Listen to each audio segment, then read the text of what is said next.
The day I signed away my future, I heard my mother on the phone talking about a BMW. I was standing in our kitchen, pen hovering over the withdrawal forms from Stanford, when her voice drifted down from upstairs. Yes, Midnight Blue. We can finalise it next week. My name is Caroline, and that moment should have been my first warning. Caroline, honey, have you signed those papers yet? Mum appeared at the bottom of the stairs, phone mysteriously absent. Her mascara was slightly smudged. She'd been crying again. The bank needs them by 5. Just give me a minute. I stared at the forms. Full scholarship, dream school, everything I'd worked for since I was 12. Gone. We don't have a minute! Dad slammed his coffee mug down. Do you want us to lose the house? Is that what you want? No, but your father and I have done everything for you kids, Mom's voice cracked. Everything. And now, when we need you most, I signed. The pen felt like it weighed 1,000 pounds. There's my good girl. Mom snatched the papers before the ink dried. I'll drop these off right now. That night, I started my first shift at Denny's. By the end of the week, I had a second job at the Holiday Inn as a night cleaner. My hands cracked from chemicals, my feet ached, but I handed over 70% of my earnings to my parents' emergency fund. The creditors are breathing down our necks, Dad would say, pocketing my money. This is temporary, Princess, just until we get back on our feet. My sister Sophia lounged on the couch, scrolling through her phone. At least you're building character, she smirked. College is overrated anyway. My brother Preston was worse. Maybe this is for the best, he said during one of his rare visits. You are always more suited to practical work than academics. I called my old Professor Dan to explain why I wouldn't be returning. Carolyn, are you absolutely sure about this? Your research proposal was exceptional. We could look into emergency funding. They're my family, I whispered, throat tight. They need me. Months bled into a year. I developed a system, morning shift at Denny's, afternoon classes at the community college, paid for in cash, hidden from my family, night shift cleaning, sleep whenever possible, repeat. We're so blessed to have such a selfless daughter, Mum told her friends at church. Caroline understands the meaning of family sacrifice. Then came the day I overheard the second phone call. I was dropping off my weekly contribution when voices drifted from Dad's study. The door was cracked open just enough. The tenant's cheque cleared for the lake house, Mum was saying. Yes, both properties are fully booked through summer. The new car? Oh, Alan loves it. We'll list the old one next week. I froze. Shh. Caroline might hear you, Dad's voice now. You know how she gets about money. Please, she's probably at work. That girl's never home anymore. Pass me the vacation brochures. I'm thinking Barbados for Christmas. My hand trembled as I set down the envelope of cash. The same cash I'd earned serving plates of eggs to tired truckers at 5 a.m. The same cash that was supposed to save us from financial ruin. The same cash that was apparently funding their secret life. I backed away silently, mind racing. Years of honour roll, perfect SAT scores, scholarship offers from 3 Ivy Leagues, all sacrificed for a lie. My future traded for their luxury. That night at work, I served coffee to a table of college students. They were laughing about their upcoming finals, complaining about professors, living the life that should have been mine. I poured their refills with steady hands, but inside, something had shifted. More coffee? I asked, smile perfectly in place. Thanks, one girl said, not looking up from her textbook. We're pulling an all-nighter for Professor Armstrong's exam. Armstrong, my old mentor, the research position I'd lost. Good luck, I said, and meant it. Then I walked to the break room, locked myself in a stall, and made a decision. They wanted me to be practical. Fine. They thought I was simple, selfless Caroline. Perfect. I pulled out my phone and opened a new note. At the top I wrote, Evidence log, day 1. Let them think I was working myself to the bone to save them. Let them believe their perfect little lie. I'd play my part.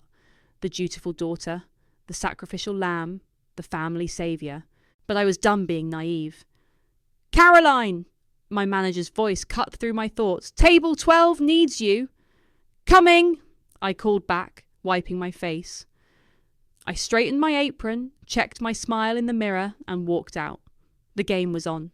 And this time, I was playing to win. 3 years of serving pancakes and scrubbing toilets taught me a lot about patience. And watching, always watching. Oh my God, isn't it gorgeous? Sophia twirled in front of the hallway mirror, showing off her new Gucci bag. It was such a steal at the outlet. I knew that bag. I'd seen it at the mall last week, $2,800, no discounts. Definitely not outlet merchandise. Beautiful, I said, counting the designer labels she was wearing. The total could have paid for a semester at Stanford. Must have been some sale. You should come shopping with me sometime, she said, not meeting my eyes. I always find the best deals. Right. Just like Dad found a deal on his new Range Rover. Just like Mum's costume jewellery that looked exactly like the real Cartier pieces I cleaned at rich people's houses.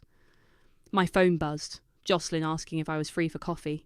I texted back immediately. God, yes. Usual spot in 20. The diner was our sanctuary.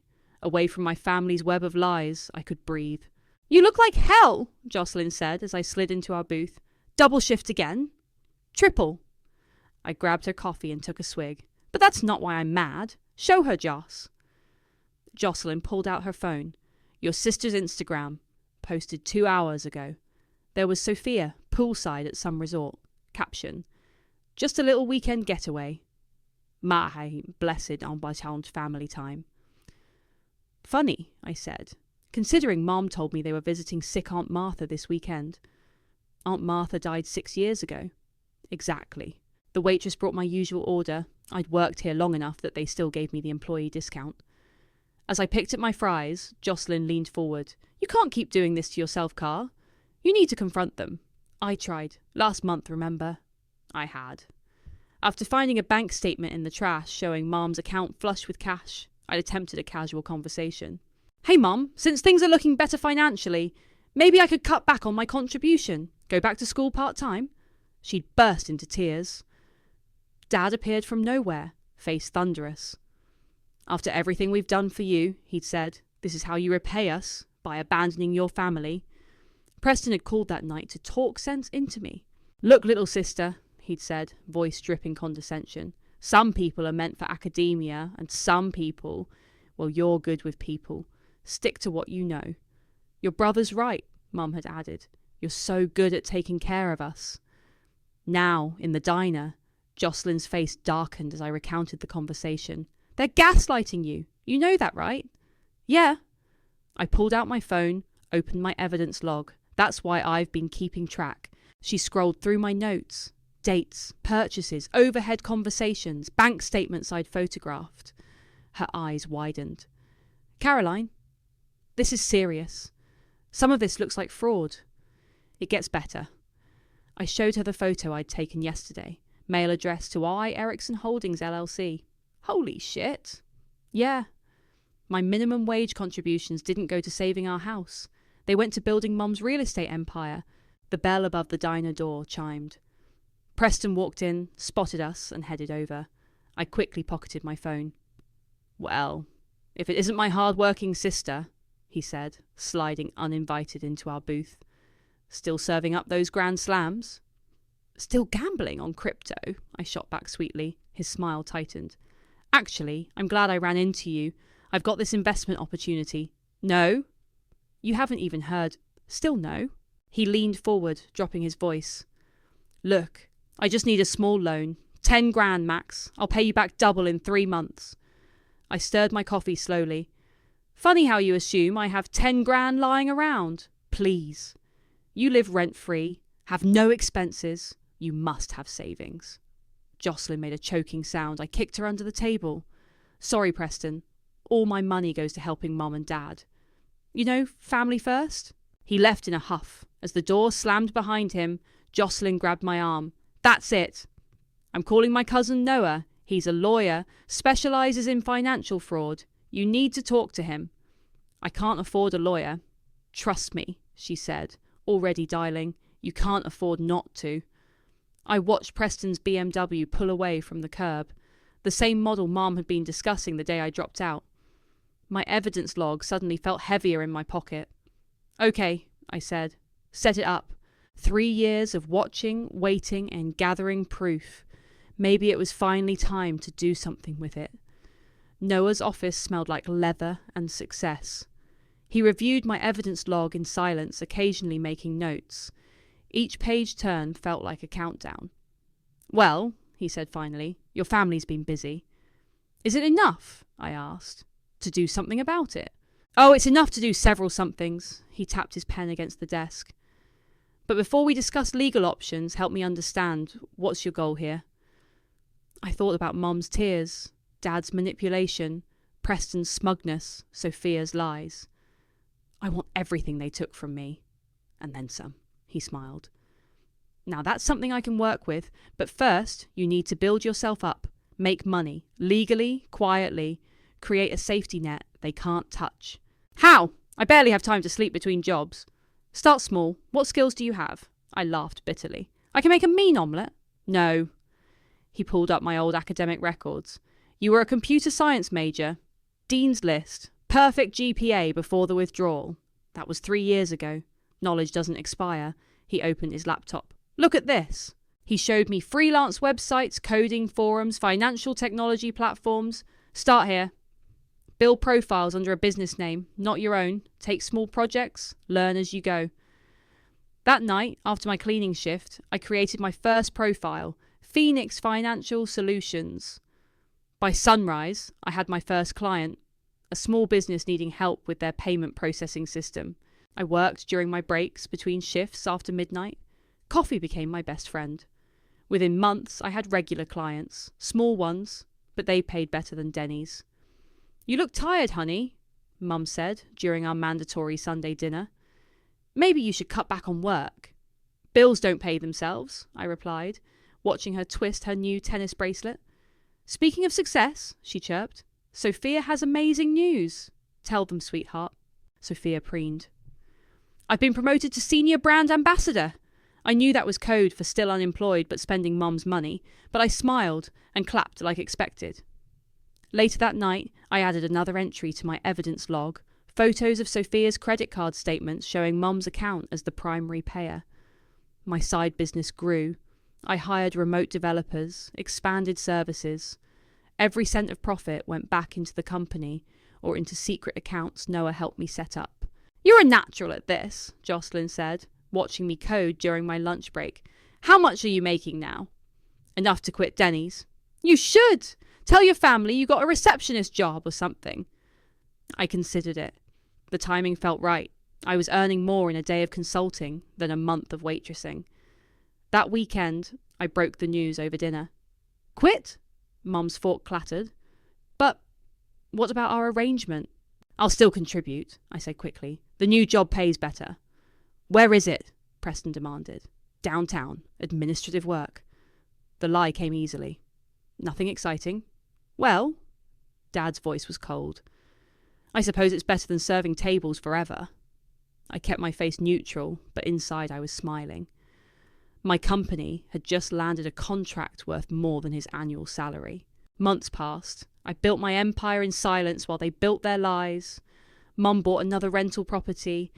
Dad upgraded his car again. Sophia posted photos from Paris. Then came the email that changed everything. "Holy shit," I whispered, staring at my screen. "What?" Jocelyn leaned over my shoulder. "Oh my God." A major financial institution wanted to acquire my payment processing system. The number they offered had 8 digits. I called Noah immediately. "Don't sign anything," he said. "Let me review it first. But Caroline, if this is legitimate..." "I know." "You could buy your family's properties 10 times over." "I know." That night, Mum called a family meeting. I arrived late, still buzzing from the acquisition offer. "We're worried about you," she began. "Your new job," Dad added. "It seems beneath your potential," Sophia nodded. "You could do so much more if you applied yourself. And frankly," Preston said, "your contributions have been lacking lately." I sat there, letting their criticism wash over me. If they only knew I could buy and sell them all right now. "You're right," I said finally. "I should do more with my life."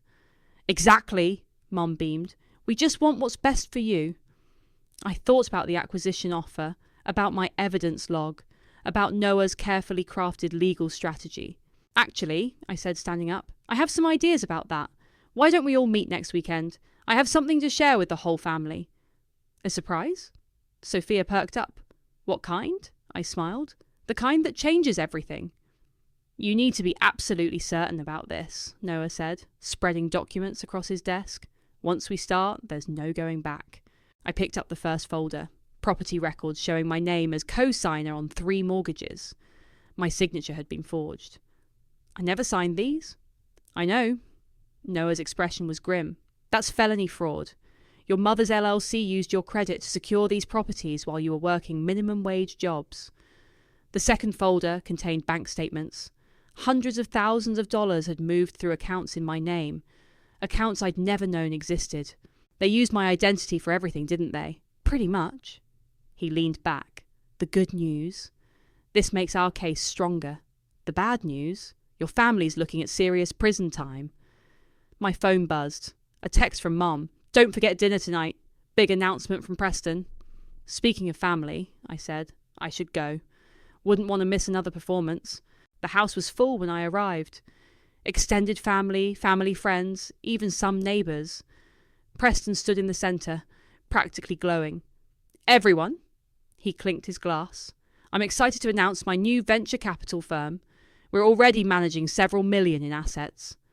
I nearly choked on my wine. Last week he'd tried to borrow money for gas. To success!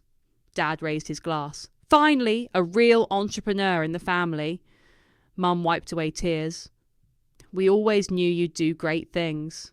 I caught Sophia recording everything for her Instagram. Her caption would probably be something about thou now, family success, and Paul blessed. Caroline, Preston called out, maybe I could mentor you sometime. Show you how to think bigger than... What was it again? Administrative work? The room tittered. I smiled, thinking about the acquisition meeting I had tomorrow. Thanks, but I'm doing fine. Fine isn't enough, Mum interjected.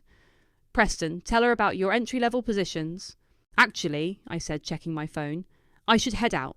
Early meeting tomorrow. Always running off to that little job, Sophia sighed. Don't you want more from life? If she only knew I was running off to finalise a deal worth more than everything in this room combined.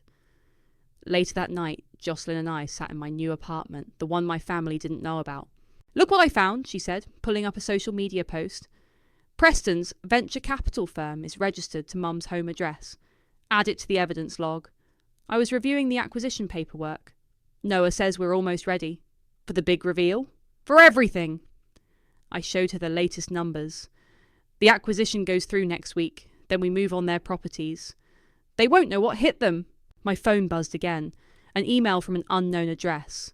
The subject line made my blood freeze. Phoenix Financial Solutions. Someone knows, I whispered, opening the email. But it wasn't a threat. It was from my old professor, Dan. Caroline, I recently came across your company's work in financial technology. The coding architecture looked familiar, reminded me of your undergraduate projects. If this is you, I want you to know how proud I am. If it's not, please forgive an old professor's presumption. Tears blurred my vision. You should tell him, Jocelyn said softly. Not yet. No one can know until it's done. My phone buzzed one more time. A text from Mum. Family brunch on Sunday. Non-negotiable. We need to discuss your future. Perfect timing, Noah said when I called him. The acquisition will be public by then. Want to make it interesting? What do you mean? Let them stage their intervention. Let them tell you all about your wasted potential. Then serve them the papers. I thought about it. Years of manipulation, lies, and theft, all coming to a head over mimosas and eggs Benedict. No, I said finally. I want to do this my way. Gather everyone, extended family, friends, their whole social circle. Let them make a spectacle of it. Going nuclear? I could hear his smile. When? Next Saturday. Tell me what you need. I spent the next hour listening to Noah's instructions, taking notes, preparing for war. Another text from Mum. Wear something nice on Sunday. Preston's bringing his investors. I typed back. Can't make Sunday. But I'm hosting dinner next Saturday. Everyone's invited. I have big news to share. Her response was immediate. Big news? What kind? The life-changing kind, I replied. Trust me, you won't want to miss this. I put down my phone and looked at Jocelyn. It's time. Are you ready? I picked up the evidence log, now thick enough to be a novel. I'd been ready for 3 years. The countdown to Saturday began. The acquisition news broke on Tuesday. Tech startup Phoenix Financial acquired for 43 million splashed across industry websites. My phone blew up with congratulatory messages from clients and colleagues, all to my business email, of course. My family remained blissfully unaware, too busy preparing for their Sunday intervention to read financial news. I just want to make sure you're dressed appropriately, Mum called Wednesday morning. Preston's investors are very important people. I was sitting in my new office signing the final acquisition papers. Don't worry about Sunday, Mum. I won't be there. What? But this is mandatory. We're all very concerned. I told you I'm hosting dinner Saturday. Everyone's already RSVP'd. But trust me, Mum, Saturday will be unforgettable. I hung up and turned to Noah. Everything ready? He patted a stack of manila envelopes. Subpoenas, court orders, evidence files, all prepared. The police will be on standby. No police, I said firmly. Not yet. Let them destroy themselves first. Friday night, Jocelyn helped me set up the private dining room I'd rented at the city's most expensive restaurant. Place cards? She held up elegant name cards. Put Preston between the 2 empty chairs. He'll hate not having anyone to impress. Your mum at the head of the table? No. Put her where she can see everyone's reactions. We worked in silence, placing folders at each seat. Each contained customised evidence of their involvement in the fraud. What about Sophia's Instagram followers? Jocelyn asked. Won't they notice when everything falls apart? I smiled. Check her account. She pulled out her phone. All of Sophia's luxury posts had been archived, downloaded and saved as evidence before she could delete them. Saturday morning, my phone exploded with family messages. Mum, what should I wear tonight? Sophia, is it okay if I bring my new boyfriend? Preston, better be somewhere impressive. My investors have standards. I didn't reply. Instead, I met with Noah for final preparations. Remember, he said, let them talk first. Let them dig their own graves. I know. I straightened my new Armani suit, worth more than all the money they'd stolen from me. I've been letting them talk for years. The restaurant's private room filled quickly that evening. Extended family, friends, neighbours, all the people they'd bragged to about their success, lied to about their wealth. Caroline! Mom air-kissed my cheek. The 4 Seasons? How can you afford... Don't worry about it. I guided her to her seat. Tonight's on me. Preston arrived last, looking annoyed. Where are the investors? What investors? Mom said. I never mentioned investors. I smiled. Please, everyone, take your seats. They settled in, making small talk. Mum kept glancing at the folder in front of her. Before we begin, I said, standing, I want to thank you all for coming, especially my immediate family. You've taught me so much about business. Preston smirked. Dad looked bored. Sophia was already on her phone. 3 years ago, I continued, I dropped out of Stanford to help my family through a financial crisis. A crisis that, as it turns out, never existed. The room got quieter. Mom, why don't you tell everyone about Y. Erickson Holdings, LLC? Or the properties you bought with forged documents in my name? Mum's face went white. I don't know what you're... Open your folders, I said to the room. Everything's explained inside. The fraud, the theft, the lies, all of it. Papers rustled. Gasps followed. Sophia dropped her phone. You can't prove... Preston started. I can prove everything. I pulled out my laptop. Would you like to see your fake venture capital firm's registration?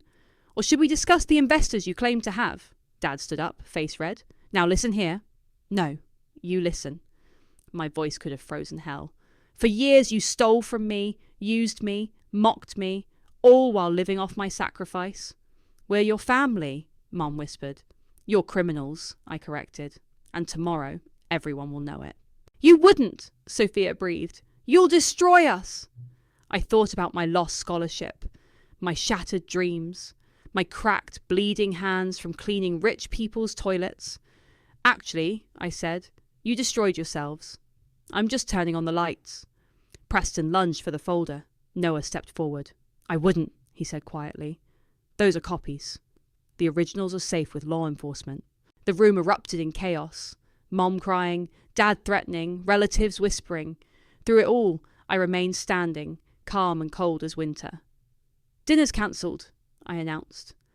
"But don't worry, I've paid for everyone's cars to take them home. You all have a lot to think about." I turned to leave, then paused. "Oh, and Mom? That crisis you faked to make me drop out? It cost you $43 million. The look on their faces was better than any meal could have been. The aftermath was nuclear. By Sunday morning, my phone had 147 missed calls and 298 text messages. I read them over breakfast in my penthouse apartment. "Mum, please call us. We can explain everything." Preston. "You've made a huge mistake. I'm calling my lawyers." Sophia. "OMG, my followers are dropping like crazy. What did you do?" Dad. "This isn't how family treats family." I forwarded them all to Noah and sipped my coffee. The doorman called up. "Miss Caroline, your mother is here. She's quite insistent. Tell her I'm not available. She's threatening to call the police." I laughed. Let her. 10 minutes later, my security camera showed Mom being escorted out, mascara running, screaming about ungrateful daughters. I recorded it for evidence. Jocelyn arrived with bagels and updates. It's spreading like wildfire.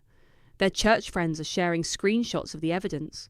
Preston's investors are posting warnings about him online. My phone buzzed. A text from my old Professor Dan. "Just saw the news.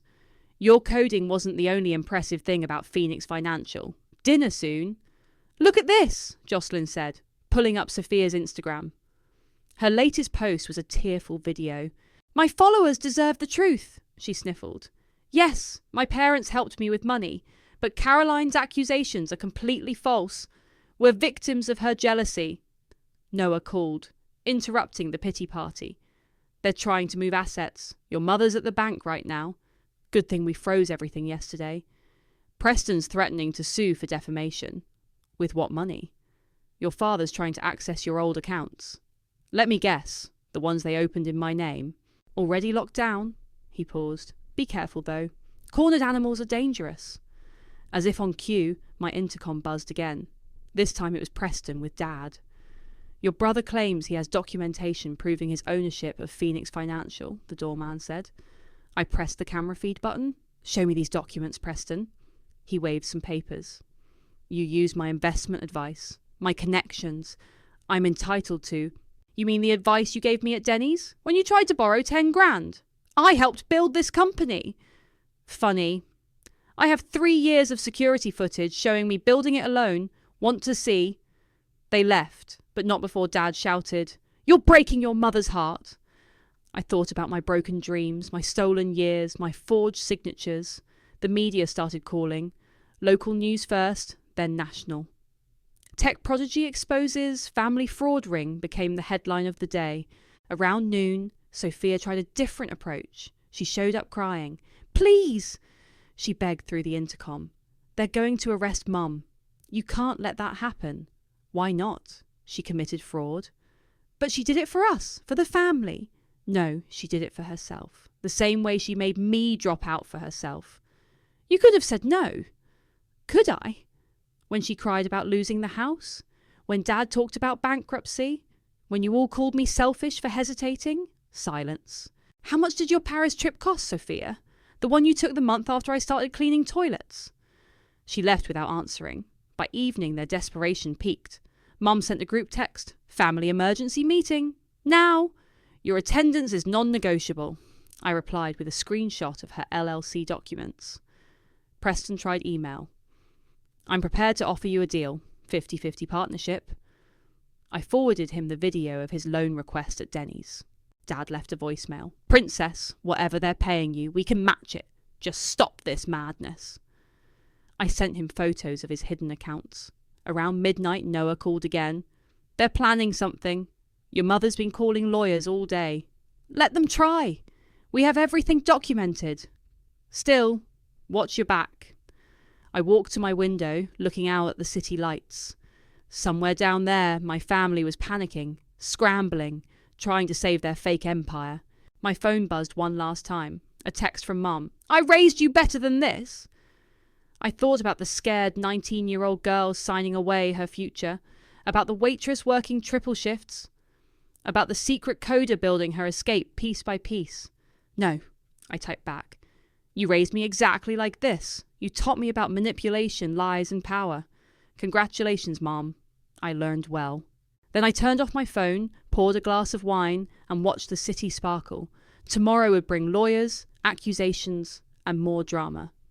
But tonight I was finally free. The first court date arrived 3 weeks later.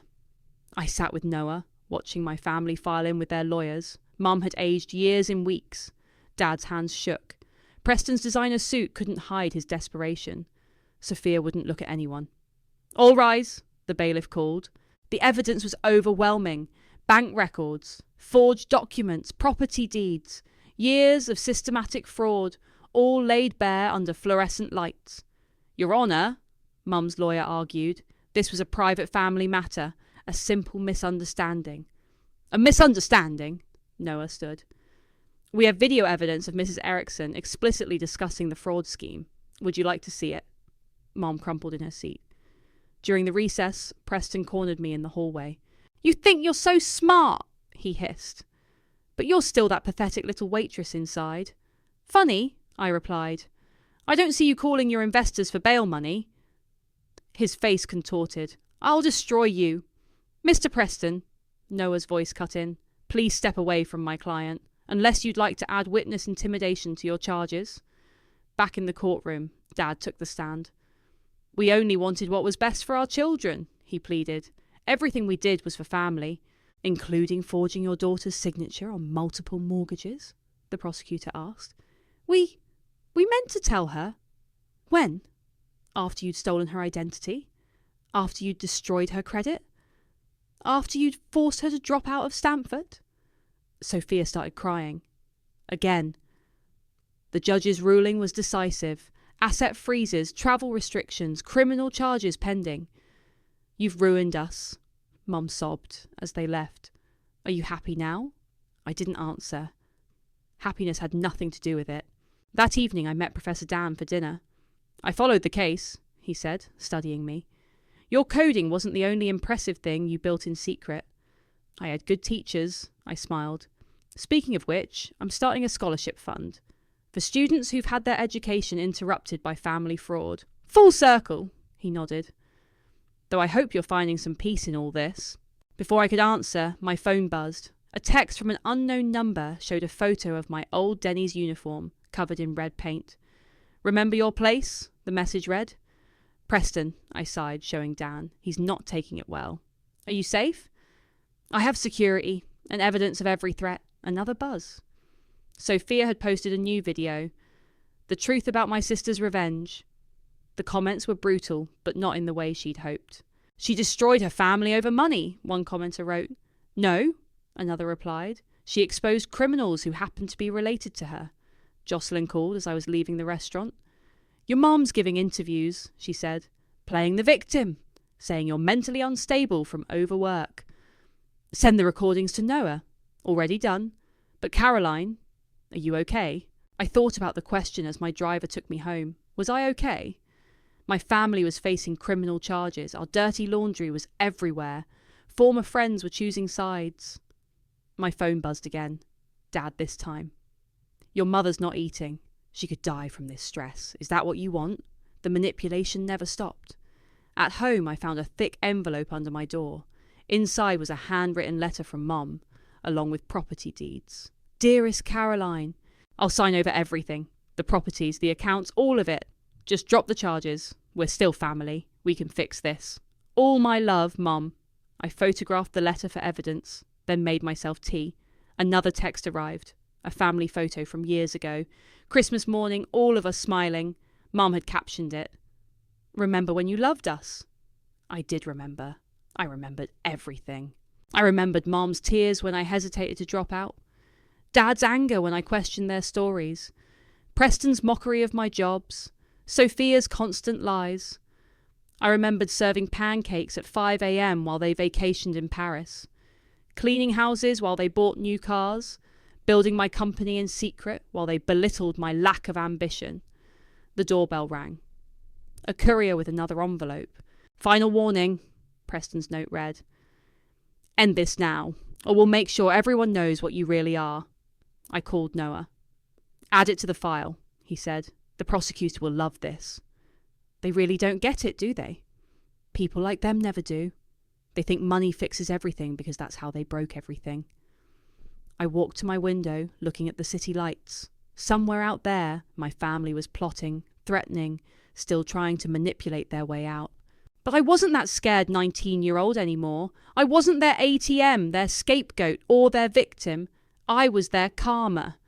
And karma doesn't negotiate. The verdicts came down like dominoes. Mum. Guilty on 16 counts of fraud. Prison time. Dad. Guilty on 12 counts. Prison time. Preston. Guilty on 8 counts. Prison time. Sophia. Probation. Community service. Mandatory financial counselling. I sat through each sentencing, watching their faces as reality finally hit.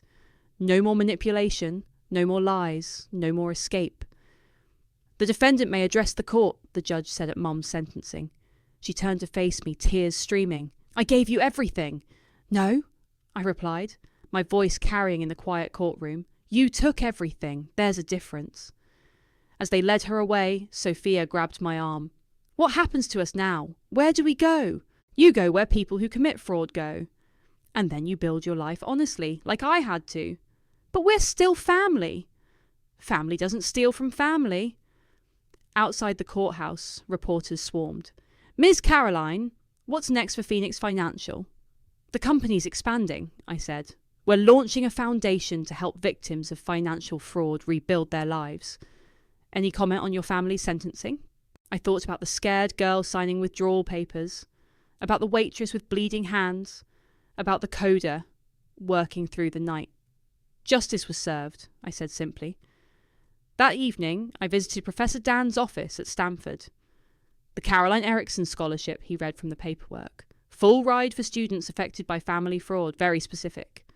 Very necessary, I corrected, signing the endowment. You know, he said, your old research position is still open, part-time, if you're interested. I smiled. I'd like that. My phone buzzed. A message from the prison. Mum wanted to see me. Don't go, Jocelyn advised over dinner. It's just another manipulation. I know. I pushed my food around. But I need to do this for me. The prison visiting room was grey and cold. Mum wore orange instead of designer clothes. No makeup, no jewellery, no power. You look well, she said. I am well. Your father's not eating. Preston's having panic attacks. Sophia's in therapy. I waited. We could have fixed this privately, she continued, as a family, but you chose revenge. No, I said quietly. I chose justice. You chose fraud.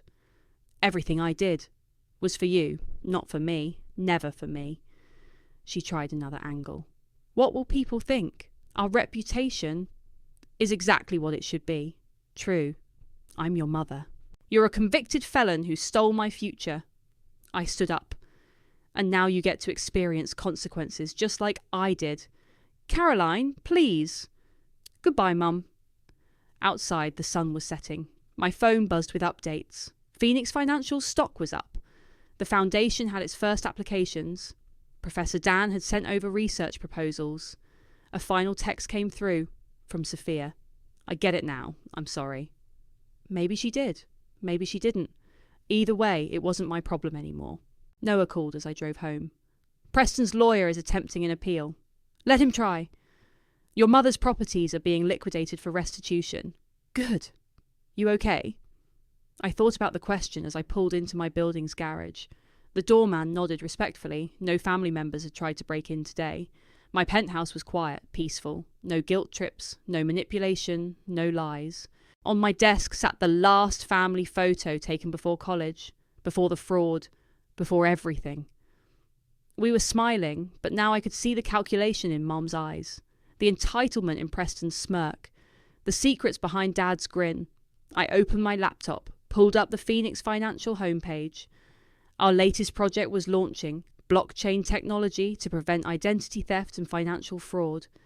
The irony wasn't lost on me. My phone buzzed one last time. A message from an unknown number. You were right. About everything. Dead essay, Sophia. Finally getting it. I walked to my window. my favourite thinking spot. The city sparkled below, full of possibilities. Somewhere out there, other families were having dinner, sharing secrets, making choices. I hoped they chose better than mine did. But if they didn't, well, that's what the Caroline Erickson Scholarship was for. That's what Phoenix Financial protected against. That's what justice looked like. I didn't feel happy or sad. I felt free. The truth had set me free, and the truth would keep me free. I turned away from the window and got back to work. After all, empires, honest ones, don't build themselves. And I had a lot of building left to do.